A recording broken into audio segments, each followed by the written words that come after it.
Welcome to Sweet Life Beat Life. We hope this video helps. In this video, I will show you how to make hot chocolate using dark chocolate.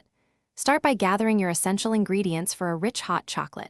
You will need 4 ounces of your favorite dark chocolate, 2 cups of whole milk, and 2 tablespoons of granulated sugar.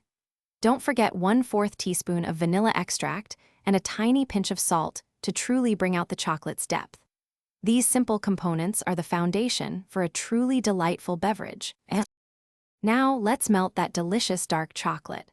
First, finely chop 4 ounces of your chocolate to help it melt smoothly. In a small saucepan, combine the chopped chocolate with about 1/4 cup of your milk. Heat this mixture gently over low heat, stirring constantly. Keep stirring until the chocolate is completely melted and beautifully smooth, ensuring no lumps remain. This careful melting is key to a luxurious texture. With your chocolate melted, it's time to combine everything. Gradually whisk in the remaining 1 3/4 cups of milk into your chocolate mixture. Now, add 2 tablespoons of sugar and that small pinch of salt.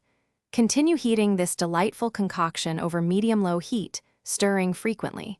You want it to be hot and steaming, but be careful not to let it boil, as this can affect the texture. Your rich dark hot chocolate is almost ready. Remove the saucepan from the heat and stir in 1/4 teaspoon of vanilla extract for an extra layer of flavor. Give it a quick taste and adjust the sweetness if you like. Pour your perfectly crafted hot chocolate into your favorite mugs. For an extra special treat, consider garnishing with a dollop of whipped cream or some delicate chocolate shavings. Enjoy your homemade indulgence. Thanks for watching. Consider subscribing if we helped you.